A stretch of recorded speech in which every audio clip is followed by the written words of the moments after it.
What's going on, everybody? Shout out to all my broke boys out there. This is your boy Free Play here, and hey, if it's free, it's for me. Now, I'm looking at an article. The developers behind Immortals Fenyx Rising did a Q&A a little while ago, and so I just want to go over some of the things that they talked over and really kind of emphasize the great things in this game, because this game seems to be flying under the radar pretty heavily, you know, with the onset of next gen, the PS5 and the Xbox Series S coming out, and just this holiday rush of games, you know, like Cyberpunk and Demon Souls and Spider-Man. There seems to be a lot of high title games, and this one's just kind of being kept under the rug. So I just really want to add emphasis to this game, because this one looks pretty dope to me, and this is one I'm really excited about this holiday season. So let's get right into it. Let's see, Immortals Fenyx Rising, game direction on flying, physics, and aerial combat. Alright, and the first question is, what were you able to do with Immortals Fenyx Rising with the extra time that you wouldn't have been able to do before? Scott Phillips says, one of the key things was we got time to play the game and really evaluate all the feedback that we got. What are the things that are really standing out to people as positives, and what are the things that we can work on improving? So I really like this response, because it seems that the game developers really want their game to be the best that they can. They're putting in the time to actually play test it themselves and see, okay, what things are working and what things are we need to go back to the drawing board and find a better option for. I love that, because a lot of times in today's day and age, these games come out, you know, halfway working, and the game developers don't care. They just, you know, put it out now, we'll fix it later down the line. So I really like this. I really like this, that they're spending extra time trying to give it that extra bit of polish and just make it exactly where it needs to be. All right, let's see. The next question is, there's a big emphasis on the wings of, I don't know if I can say this right, the thecultutallens in Immortals Fenyx Rising. It feels like they're more than just a tool for traversal. They're a factor in combat and everything Fenyx does. How does this become such an aerial game? And Scott Phillips says, very early on, one of the first things we prototyped was a double jump. We were starting with Assassin's Creed code base, which was interesting because I did not know that. So this game, the base of this game is Assassin's Creed Odyssey, which I loved, by the way. It had, I wasn't able to finish it because it just had too much going on in that game, but I did think Assassin's Creed Odyssey was the best Assassin's Creed in a very long time. So we had parkour, but it felt like I really wanted to be more free. I want to be able to do single jump, double jump, and then triple jump. I want to use three-dimensional space of our world more actively. Even back on Odyssey, our world director was suggesting, hey, it would be nice to be able to get down from some of the high mountains in a quicker way navigationally, which makes a lot of sense. And so yeah, from this paragraph, you can see that with the traversal and the code base being from Assassin's Creed, they took upon that and just elevated some. And so now, instead of, you know, having to scale up a mountain and then scale back down or find a safer path, you can just hop off with the wings and then really just kind of go wherever you want it to go. I do see this being a big factor in a lot of games now as well. I do think this was an inspiration from Breath of the Wild, and Genshin Impact is doing that now as well. And so this glider mechanic or this traversal mechanic of being able to scale any high mountain, scale any high place, and then being able to go down and then fly to anywhere you want to, seems to be, you know, what a lot of games are focusing on nowadays. All right, and the next question is, there are a lot of huge enemies in the game. Does that come out of wanting players to use wings to fight more than just flying enemies? Yeah, the two ideas sort of came from different directions and meshed together really well. We wanted giant enemies like Minotaurs and, I'm not gonna say that, Hectocries? Let's just go with that. When you think of mythology, you think of these larger-than-life epic things, and we want to fight these things. We want to fight these giant enemies. We want you to feel like you had an actual impact and that you were getting vertically into these combat spaces. And so when I was fighting that Cyclops at the end of the demo, it really did feel like that. Just because you were able to get up and able to, like, even in these battle arenas, like scale the mountains and jump off and then fight the being or whatever enemy you're facing right there. And so I think that's a really cool aspect, that they do have these huge monsters that you can fight, or these huge beings that you can see in the world. So I think that's really dope.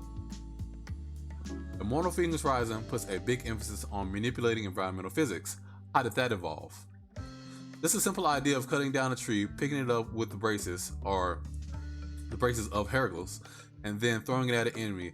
That took a long, move this mouse out the way. That took a long time to get right. This is cost of CPU and GPU, and when you get into having a world full of things that can pick up and be destroyed and cut and interact with, it's a different style of approaching the interactivity of the world than we typically do with Assassin's Creed Odyssey. Very true. It takes a much more detailed eye, much more keen eye, and much more, like you said, computing power and GPU power. I think what we have in Immortals Fenyx Rising is much more dynamic and interactive world in that way, and we felt like that really gives the game's open world something special. And so, going back to my earlier comparison with Breath of the Wild had physics-based gameplay as well. You can just go around and pretty much interact with anything in the world with your different abilities and powers. And so I think that was definitely one of the best parts of that game, because it allows you to be creative in the way you approach any and all situations. And so I'm glad that they're taking that and allowing us to be the same creative way that we were in the past. When you're fighting a Cyclops, it's able to strategically use the environment by ripping up trees, use them as clubs, and throwing objects at Phoenix. Are there other enemies that can do that? Is that something players will encounter frequently, or is it rare? And that's one thing with that Phoenix, that Cyclops fight, that I did notice as well, that they're able to react to the different things around them. The bigger enemies for sure will be able to use the world against you. That tends to be Cyclops and I'm not saying that word again and those sorts of enemies. But all the enemies will take advantage of anything that's nearby. That's dope. So all the enemies in this world will be able to dynamically look at what's in their surroundings and use that to their advantage. That's dope. It's just a factor of interactivity where a big attack from other enemies will break those elements on the world, and then you can use them against your foes. Also, we can be able to use them against them as well. So that's a nice balance, that they can use them against us and we can use them against them. Some enemies will be able to use the world against you, but you can use the world against every enemy. That's cool. That is so cool. Again, going back to that creativity that we want to see in the games, allow you to customize your gameplay however you want to do it. That's so dope.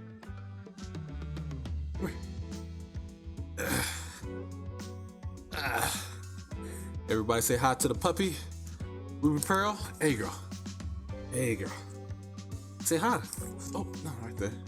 Say hi to the camera. Say hi. Okay.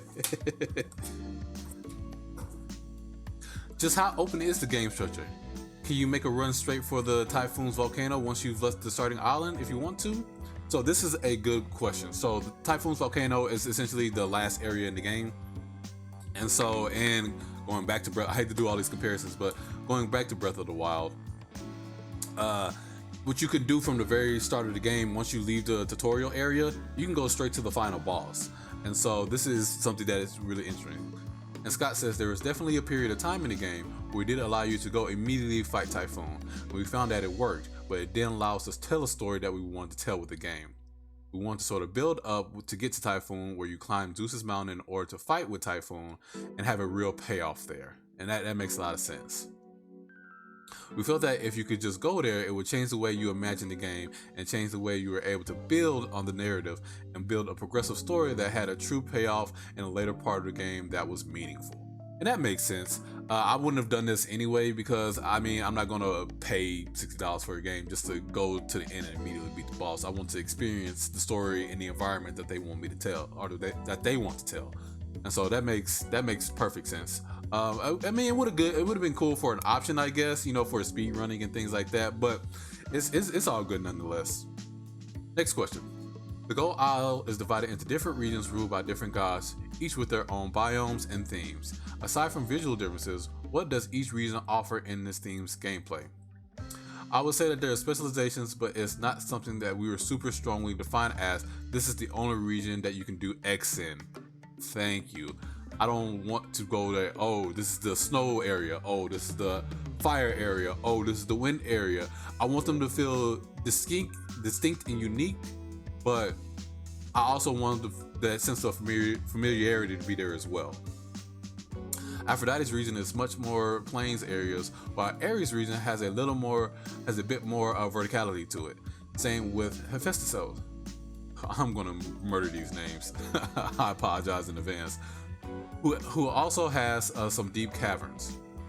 And then Athena's area is much more forested and a bit more claustrophobic in a way. And so that makes a lot of sense. They don't make areas a theme. They just say, okay, this area is more mountainous, this area is more wide open, this area is more closed in. And so they feel distinct in a unique way, but they don't feel completely separate from each other.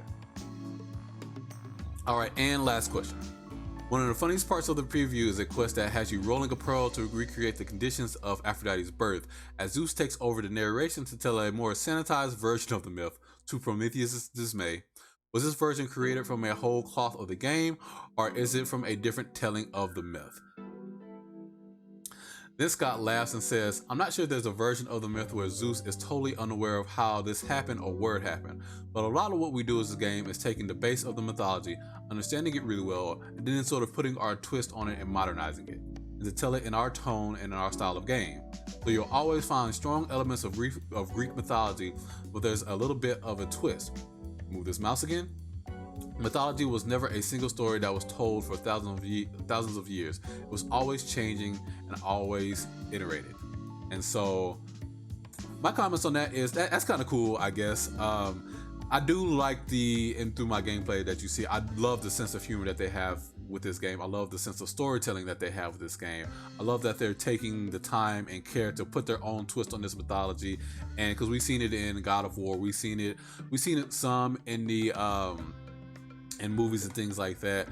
But I like that they're taking, and even with Assassin's Creed Odyssey, I like that they're taking that, twisting it a little bit, making it more humorous, making it funnier, and just really adding their own spin on it. So I really appreciate that. And I think that's one of the game's biggest selling points as well. And with that, guys, that'll do it for me today. I'm really excited about this game, but thank you for joining me today. Thank you for watching. I appreciate it if you go ahead and hit that subscribe button. Go ahead and hit that like button. We got daily videos coming. We got more videos about Immortals Fenyx Rising coming. So with that, hey, stay free, stay safe.